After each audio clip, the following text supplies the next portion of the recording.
Welcome to the deep dive. Today we're unpacking a question that seems, pretty straightforward on the surface. Right. But as we'll discover, it's really anything but. The question is, what is good about America? And it's definitely a question that sparks, well, intense debate, wouldn't you say? Oh, absolutely. And we've really immersed ourselves in some fascinating, sometimes quite provocative sources to explore all the different layers of meaning here. Yeah, specifically, we looked at a piece called America's Goodness, Mhm. a critical interrogation, and also a compelling YouTube transcript from the White Green channel, which asks that very question, what is good about America? Exactly. And our goal here, just to be clear, is to impartially distill their arguments, their insights for you. We're not endorsing any one viewpoint. No, not at all. We just want to understand the complexities that these materials present. Hmm. Our mission really is to explore those layers of meaning, the motivations people might have for asking, and importantly, the potential pitfalls that might be embedded in what seems like a simple question. Right. So we'll look at why people ask this, what kinds of good things are often mentioned, and this is where it gets really interesting. We'll delve into these arguments, suggesting the question itself can sometimes be, well, a conversational trap. hmm You might actually find your perspective shifting a bit on how you'd even approach discussions like this after hearing this. It's definitely thought-provoking stuff. Okay, so let's start with what feels like the most common, maybe the most understandable reasons for asking what is good about America. I Mm, mean, many people who ask this, they've heard a lot of critique, right? About America's history, its perceived bad sides. sure. They hear about the horrible history, as one source puts it. And they're genuinely seeking to understand or maybe just highlight a different side, the good things they've personally experienced or seen around them. Exactly. From their perspective, Hmm. um, there's often just such a strong focus on the negative. Hmm. And they wonder, why isn't there more effort to balance that out with the positive? They're looking for maybe a more nuanced approach. Yeah, exactly. A nuanced approach to understanding America and its history.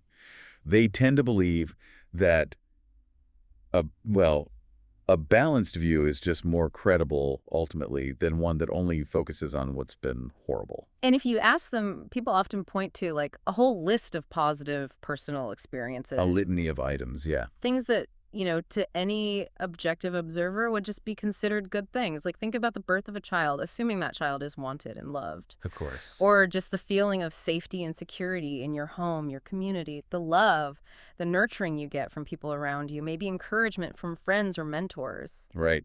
And our sources also highlight things like the opportunities people feel they have in America, Yeah. opportunities to pursue aspirations, chase dreams. Yeah, that idea of having some level of economic mobility. That's a big one. That crucial idea that being born into poverty doesn't automatically mean you stay in poverty. There's this perceived pathway, to improve your circumstances. And building on that, they also often emphasize the opportunity to learn or to just kind of be who you are. hmm In what's often described as this melting pot, Yeah. right? A multiracial, multicultural society. The chance to contribute, maybe benefit from society, enjoy a lifestyle of, relative peace and comfort compared to maybe other places or other times.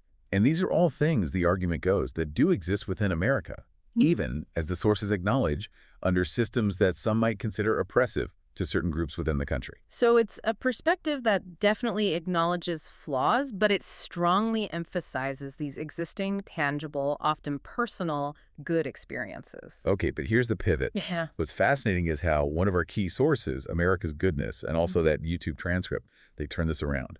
They argue that this very approach, this sort of earnest attempt to find the good, Yeah. can in some ways actually be about seeking redemption and absolution. Wow, okay. Redemption and absolution. Yep. That's a really powerful shift in how you think about that question. So if we start pulling back the layers here, what our sources are suggesting is that these questions about America's goodness, they're often much more complicated than they appear on the surface. Right. They can actually function as a kind of conversational trap, maybe even designed to be, well, disingenuous. And the argument is that the aim is basically to let America off the hook for its past and maybe its present sins. Precisely. The contention is this is done without acknowledging those sins, without repenting of those sins, without asking for forgiveness. And crucially, without real reconciliation, like Yeah. genuine healing with those who've been harmed. Exactly. And without reparations, which implies, making tangible amends for historical harm. The implication, according to this view, is this desire to just move past the negatives without doing the necessary, often very difficult work first. Hmm. And this raises a really important point from the sources. If we ignore that need for, repentance, reconciliation, reparations, Mm. the argument goes that asking what is good essentially ignores the fact that what they call evil about America persists. Right. It didn't just magically dissipate or disappear. Yeah, one source really drives this home, saying these historical injustices aren't just the past. It argues the consequences, things like stolen lands or oppressive systems, they actively persist. They get passed down through generations. It's not just a historical footnote in this view. It's presented as a current reality that's still shaping society today. The source states, quite bluntly, the guilty are guilty still. The lands that were stolen remain stolen. The lies that were told remain lies. The people that were killed remain dead. Wow. Yeah, and the oppressive nature of the systems remain oppressive is a very strong claim about continuity. So the core concern here then is that seeking out the goodness becomes a way to essentially ignore the evil that persists in the systems and institutions of oppression. Mm-hmm. And this ignoring of the current condition in favor of a more optimistic view, the argument continues, inevitably, invariably results in a sustaining of the status quo. Meaning it prevents change. Exactly. It's like saying, everything's okay enough, let's not rock the boat, even if there are these deeply embedded pressing issues. So in this framework, the people asking this question aren't really seeking a remedy to the problem. No, they're seen as seeking to maintain the existing order, perhaps unconsciously, perhaps not. Okay, let's really dig into this motivation aspect now, because our deep dive suggests understanding why someone asks this and maybe who they are is absolutely crucial. Yes. From that critical perspective we've been outlining, if America's foundation is built on what one source literally calls a stockpile of evil, then why would anyone even pose the question, what is good about it in the first place? Well, this is where understanding the questioner's motivation, as presented in the sources, becomes really key. They suggest the person asking might not be genuinely looking for a remedy for the problems. Okay. Instead, they might be, as we said, seeking redemption, absolution, or maybe just looking for ways to ignore the evil that persists. Right. So the person asking you to tell them what is good about America, according to this view, is asking you to co-sign, to basically support their existing point of view that America is fundamentally good and should pretty much stay the way it is, sustain the status quo. So their goal isn't really open dialogue. It's more like affirmation. That's the argument presented, yes. Yeah. Affirmation, not exploration. And to really emphasize the gravity of this perspective, one source uses this incredibly stark, maybe even jarring analogy. It's quite provocative. It basically asks us to consider if asking what is good about America in this context is akin to, well, asking a woman fresh off of being raped by a gang of violent young men to find goodness in those people at that moment. Who have not repented, who have not shown any remorse, who sneer and But mock. at the very moment that she's being asked, what is good about these people who have done you harm? It's a tough analogy to hear. It is. And the source uses it, however uncomfortable it makes us feel, to powerfully illustrate what it sees as the profound disconnect and maybe the insensitivity embedded in asking that question, especially if it's asked disingenuously. So the core idea is they want you to join their point of view. That's the claim. And if you do express something good, our sources argue they will then leverage that argument to discount any counter-narrative. Okay. So any criticism you might have offered gets weakened because you conceded something positive first. Exactly. It discounts challenges to their idea of America as, a beacon of light, a city on a hill, an exemplary democracy. The purpose in this critical framework is clearly stated: to undermine your criticism. To undermine and discount any negative or disparaging critique about America. Yes. It's presented, quite unequivocally, as a conversational trap, designed really to shut down deeper critical discussion before it even starts.